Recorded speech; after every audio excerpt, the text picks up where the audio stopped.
Hello friends, I am Priyanka and you are watching Priyanka's teaching.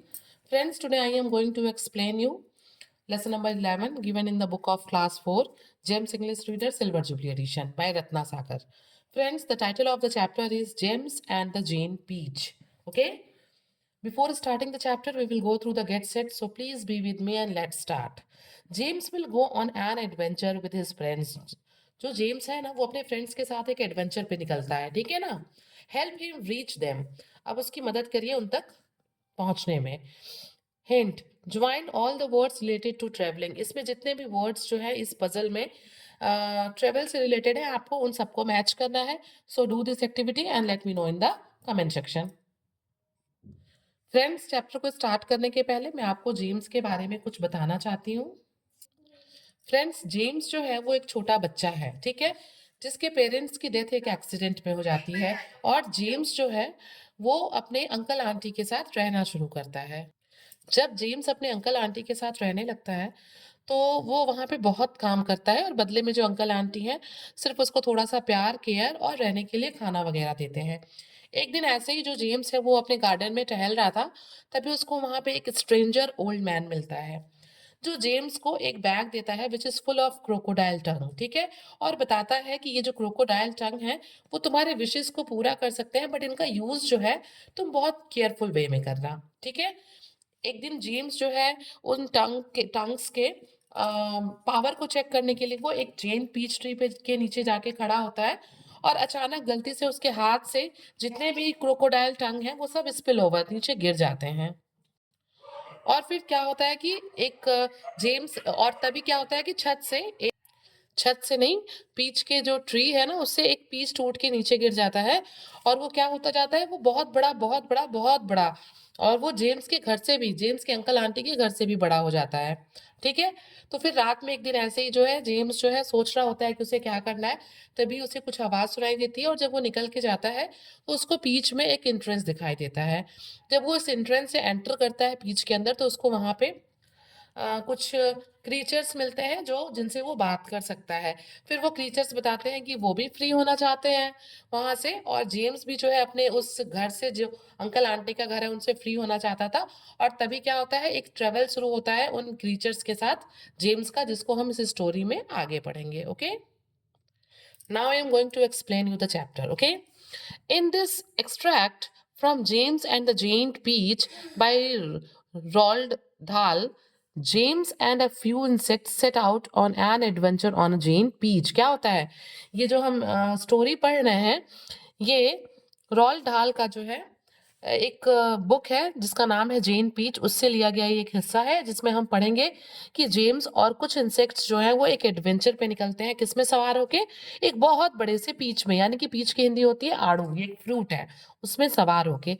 The giant peach gets carried high into the sky. ये बहुत ऊपर जो peach है वो आसमान में चला जाता है by a flock of birds. किसके द्वारा, बर्ड्स के द्वारा. As James and his friends float through the clouds, जब जेम्स और उसके ये फ्रेंड्स जो है आसमान में तैर रहे होते हैं पीच में, पीच के साथ साथ, दे सी समथिंग स्ट्रेंज, उनको आसमान में कुछ बहुत ही अद्भुत दिखाई देता है. Read on to find out what happens next. अब चलिए इसको पढ़ते हैं चैप्टर को और हम देखते हैं कि उसके बाद क्या हुआ.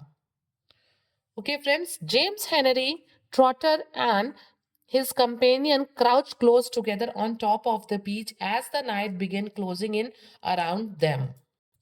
जैसे जैसे रात होती जाती है उस एडवेंचरस जर्नी पे, वैसे वैसे जेम्स और उसके जो साथी हैं वो उकड़ू एकदम एक दूसरे से बिल्कुल पास होके, उकड़ू होके बैठ जाते हैं बीच के ऊपर. और रात क्या होती जाती है, और घनी और काली और देर रात होती जाती है. Clouds like mountains towered high above their heads on all side. उन सबके सिर के ऊपर जो बादल हैं वो बिल्कुल जो पहाड़ों की तरह हैं देखने में, वो उनके सिर पे क्या कर रहे हैं, वो सेल कर रहे हैं, इधर उधर मंडरा रहे हैं. और वो कैसे हैं, मिस्टीरियस, मेनासिंग एंड ओवरवेलमिंग. मीन्स वो जो बादल हैं वो बहुत ही स्ट्रेंज लग रहे हैं, स्कैरी और बहुत ही बड़े बादल हैं, ठीक है. तो यहाँ पे ऑथर बता रहा है कि जब वो अपनी जर्नी शुरू करते हैं, ऊपर आसमान में जाते हैं और रात घनी होती जाती है, तो बादल उनके सिर पे कैसे मंडराते हैं और वो कैसे दिखते हैं. Gradually it grew darker and darker, धीरे धीरे रात और काली होती चली जाती है. And then a pale three-quarter moon came up over the tops of the clouds and cast an eerie light over the whole scene.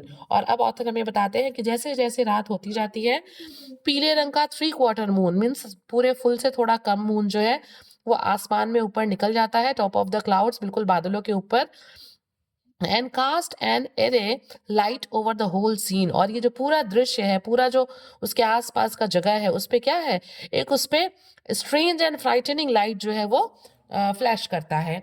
The giant peach swayed gently from side to side as it floated along. जैसे जैसे जो ये बहुत बड़ा peach जो है ये आसमान में फ्लोट करता रहता है, ये क्या करता है, ये अगल बगल अपने साइड टू साइड जो है हिलता रहता है। And the hundreds of silky white strings going upward from its stem were beautiful in the moonlight। ठीक है, और इसके अंदर से निकलने वाले जो पतले पतले सिल्की धागों की तरह जो रचना है ना, वो ऊपर आसमान की तरफ, मूनलाइट की तरफ जो है ये उड़ती हुई दिखती है। आप देख सकते हैं यहाँ फिगर में ऐसे दिख रहा है ना, ऐसे ही बिल्कुल उसमें से निकलता हुआ दिखता है। So also was the great folk of seagull overhead. और उनके ऊपर क्या रहता है, आप देखिए यहाँ पिक्चर में दिख रहा है कि सीगुल जो बर्ड्स हैं उनका जो है एक बहुत बड़ा झुंड उसके ऊपर से जा रहा होता है। There was not a sound anywhere. रात का समय था, पीच जो है वो फ्लोट कर रहा था आसमान में, और कहीं से भी कोई भी आवाज नहीं आ रही थी। Travelling upon the peach was not in the least like travelling in an aeroplane. मतलब उस पीच पे ट्रेवल करना एरोप्लेन पे ट्रेवल करने से बिल्कुल कोई कम नहीं था, ठीक है, उससे ज्यादा ही था हम कह सकते हैं। The aeroplane comes clattering and roaring through the sky.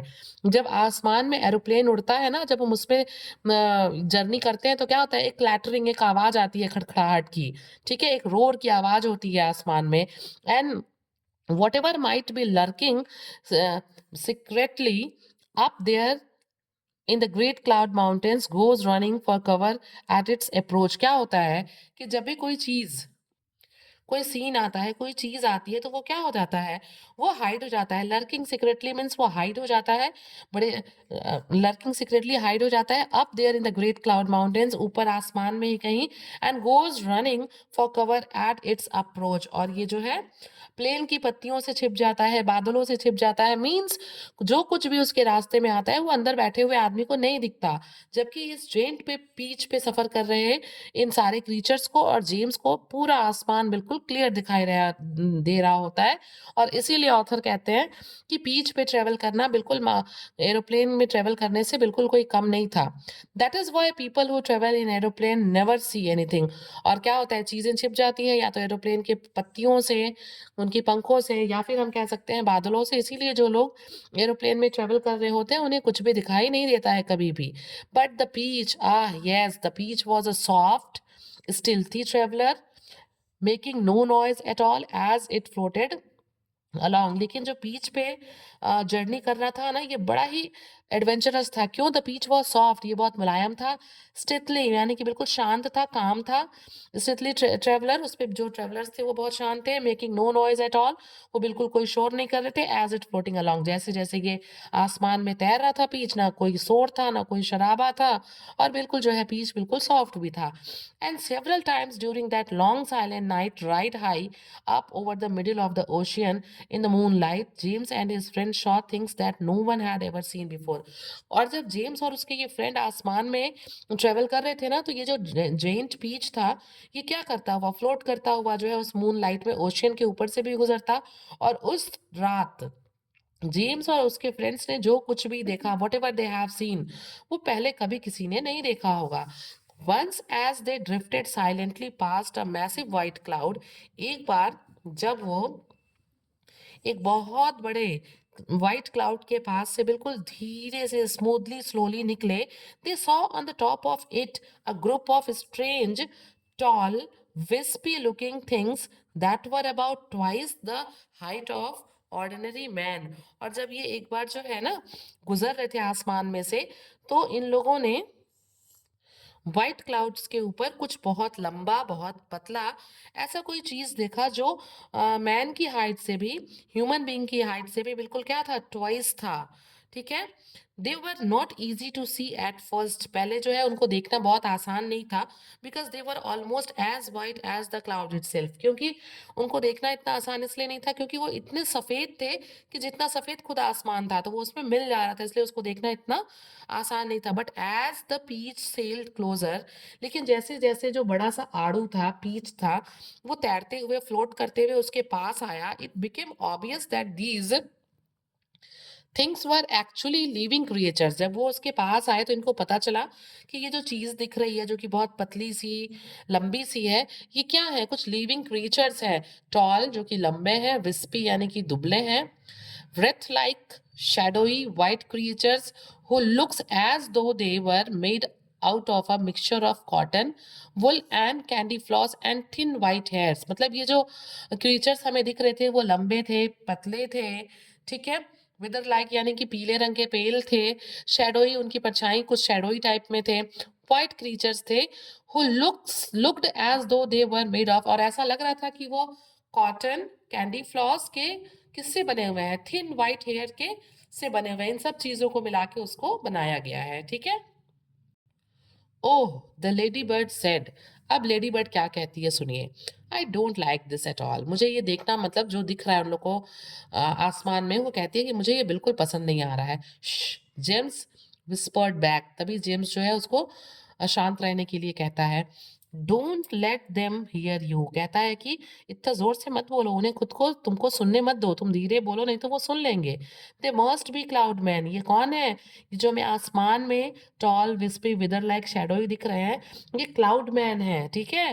Cloud man, they murmured, वो सब आपस में बनाने लगते हैं। Cloud men huddling closer together for comfort, एक दूसरे के पास आते हुए ये जो है मरमर करते हैं कि क्या ये क्लाउड मैन है।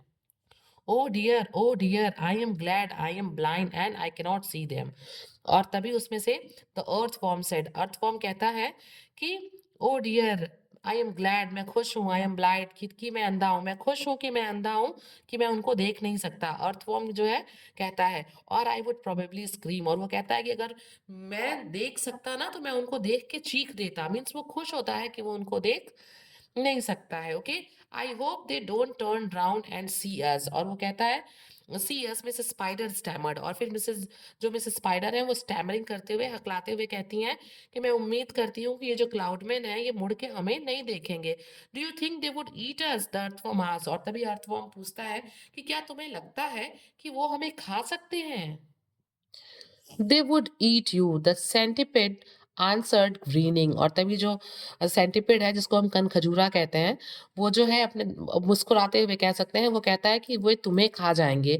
दे would cut you up like a salami and eat you in the thin slices, और तभी सेंटिपेड कहता है कि वो तुम्हें जो है सलामी की तरह कट करेंगे और पतले पतले स्लाइसेस करके तुम्हारे वो तुम्हें खा जाएंगे। The poor earthworm began to quiver all over with fright, और क्या करता है, जो क्विवर मीन्स होता है शेक करना, कांपना, और जो बेचारा अर्थवॉर्म है यानी कि केचुआ, वो डर के मारे क्या करने लगता है, कांपने लगता है बातें सुन के सेंटिपिड के। But what are they doing, but वो क्या कर रहे हैं। The old green grasshopper whispered, और तभी धीरे से ग्रास हॉपर कहता है कि ये आसमान में कर क्या रहे हैं cloud man. I don't know, James answered softly, और तब धीरे से जेम्स कहता है कि मुझे नहीं पता ये क्या कर रहे हैं, लेट्स वॉच एंड सी, चलो देखते हैं कि ये क्या कर रहे हैं। The cloud man were all standing in a group, ये जितने भी क्लाउड मैन हैं जो कि ऊपर आसमान में बिल्कुल वाइट विदरी दिख रहे हैं, ये सब ग्रुप में खड़े हैं। And they were doing something peculiar with their hands, और ये अपने हाथ से ना कुछ बड़ा ही अद्भुत अजीब कर रहे हैं। First they would reach out all of them at once and grab handful of clouds, पहले वो क्या कर रहे हैं, वो जो है एक साथ आगे बढ़ के और अपने हाथ में हैंडफुल ऑफ क्लाउड्स मतलब बादलों को हाथ में ले रहे हैं, पकड़ रहे हैं। Then they would roll these handful of clouds in their fingers, और उसके बाद until they turn into what looked like large white marbles, और क्या कर रहे हैं, वो अपने इन क्लाउड्स को जिसको उन्होंने ग्रैब किया है उसको फिर अपने फिंगर से जो है वो राउंड राउंड कर रहे हैं, और तब तक उसको अपने फिंगर्स को उसके ऊपर घुमाते रह रहे हैं जब तक कि वो बिल्कुल व्हाइट मार्बल की तरह, कंचे की तरह नहीं बन जा रहा है। Then they would toss the marbles to one side, और उसके बाद वो क्या कर रहे हैं, उस गोले को जिसको उन्होंने बनाया है, गोली को, मार्बल को, उसको वो एक साइड में रख दे रहे हैं। And quickly grab more bits of clouds and start over again, और फिर वही काम करते हैं, जल्दी से फिर वो क्लाउड्स को पकड़ते हैं, उस पे अपने फिंगर्स को घुमाते हैं, गोल गोल करते हैं, मार्बल बनाते हैं और फिर कहीं किनारे रख देते हैं। It was all very silent and mysterious. Whatever was happening in the sky, जो कुछ भी आसमान में हो रहा था, ये बहुत शांति से हो रहा था और बहुत mysterious यानी कि रहस्यमय था। The pile of marbles beside them kept growing larger and larger. चूंकि जो ये क्लाउडमैन है, ये बार बार उन गोलियों को बना के ऐसे एक किनारे रखते रह रहे थे, तो जो मार्बल्स का ढेर बन गया था ना, वो बढ़ता ही जा रहा था, बड़ा होता ही जा रहा था वो ढेर। Soon there was a truckload of them there at least, और उसके बाद वहां पे बहुत ढेर सारा, ट्रक लोड ऑफ मतलब बहुत लार्ज अमाउंट में वहां पे वैसे कंचे यानी कि बॉल्स व्हाइट कलर के बादलों के बन गए। They must be absolutely mad, the centipede said, centipede ने कहा, कनखजूरे ने, कि ये जो क्लाइडमैन है ना, क्लाउडमैन, ये जरूर पागल हो गए हैं। There is nothing to be afraid of here, यहाँ पे डरने की कोई बात नहीं है। Be quiet your pest, the earthworm whispered, और तभी अर्थवॉर्म ने कहा कि बिल्कुल शांत रहो, यू पेस्ट मतलब नुकसान पहुंचाने वाले, प्लांट्स को नुकसान पहुंचाने वाले, तुम बिल्कुल शांत रहो। We shall all be eaten if they see us, तुम्हारे बोलने से अगर उन लोगों ने हमें देख लिया ना, तो हम सब के सब क्या हो जाएंगे, हम सब के सब उनके द्वारा खा लिए जाएंगे। But the cloud man were much too busy, but जो क्लाउड मैन थे वो इतने ज्यादा बिजी थे with what they were doing to have notice the great peach floating silently up behind them, मतलब वो क्लाउडमैन अपने काम में इतना बिजी थे, जो कुछ भी वो कर रहे थे, कि उन लोगों ने बिल्कुल नोटिस ही नहीं किया कि उनके पीछे से एक इतना बड़ा सा पीच यानी कि आड़ू वो चुपचाप से फ्लोट करते हुए जा रहा है। Then they watches then the watchers on the beach saw one of the cloudmen rising his long wispy arms above his head and they heard him shouting। और तभी क्या होता है कि ये लोग जो बीच पे सवार मतलब यात्रा कर रहे थे, ये लोग क्या देखते हैं, ये लोग देखते हैं कि वन ऑफ द क्लाउडमैन, उन क्लाउडमैन में से एक, रेजिंग हिज लॉन्ग विस्पी आर्म्स, वो अपने हाथों को उठाता है जो कि बहुत पतले हैं और लंबे हैं, एवव हिज हेड, अपने हाथ सर के ऊपर उठाता है, and they heard him shouting, और ये लोग उसको चिल्लाते हुए सुनते हैं क्या, all right boys that is enough, वो कहता है कि बहुत हो गया, मतलब बॉयज क्लाउडमेंस को कहता है कि दैट्स एनफ, बहुत हो गया, get the shovels. And all the other cloudmen immediately let out a strange, high-pitched woof of joy and started jumping up and down and waving their arms in the air। वो कहता है कि मतलब हो गया, काफी इकट्ठा कर लिया है हम लोगों ने, और वो कहता है कि and all the other clouds immediately let out a strange, मतलब अपने शॉवल्स को लेके, गेट द शॉवल्स, अपने शॉवल, शॉवल क्या होता है, एक टूल होता है जिसको गार्डनिंग का टूल होता है, तो वो कहता है कि अपने शॉवल्स को लेके आओ। एंड जितने भी अदर क्लाउडमैन्स थे जो कि अपने काम में बिजी थे, वो क्या होते हैं, वो सब जो है एक खुशी वाली आवाज में जोर से चिल्लाते हैं, जॉयफुल वॉइस में, and started jumping and down and waving their arms in the air, और वो हवा में कूदने लगते हैं अपनी खुशी को जाहिर करते हुए, अपने हाथ को हिलाने लगते हैं।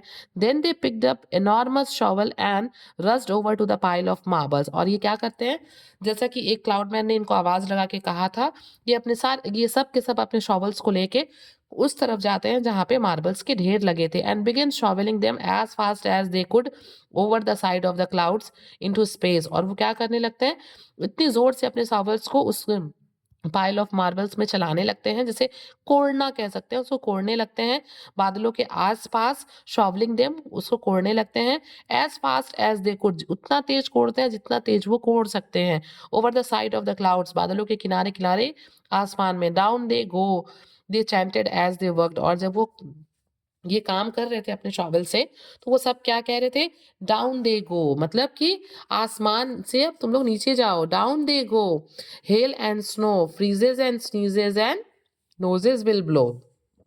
वो कह रहे थे कि ये जो हेल है, ये जो स्नो है, ये अब नीचे जाएंगे, फ्रीजेज एंड स्नीजेज सब चीजों को ठंडी कर देंगे, एंड नोजेस विल ब्लो, और ठंड से क्या होगी, नोज ब्लो करेगी ह्यूमन बीइंग की, उन क्रीचर्स की जो अर्थ पे रहते हैं। It's hail stones whisper James excitedly, और जब जेम्स समझ जाता है उनकी बात को, चैंटेड किए हुए चीज़ों को सुन के और देख के समझ जाता है, तो कहता है कि ये हेल स्टोन है, ये पत्थर हैं जो आसमान से गिरते हैं। They have been making hail stone, ये क्या कर रहे थे, ये क्लाउडमैन जो है ये हेल स्टोन बना रहे थे। And now they are showering them down on the people in the world below. और अब ये क्या कर रहे हैं, अब वो ये पत्थर जो है जमीन पे गिर रहे हैं लोगों के ऊपर जो इस वर्ल्ड में रहते हैं। ओके, तो फ्रेंड्स आप लोगों ने देखा कि जो जेम्स की जो जर्नी थी वो कितनी एडवेंचरस थी अदर एनिमल्स के साथ। And friends, by now if you have not like the video, please like the video, subscribe the channel and do share to others. Thank you for watching.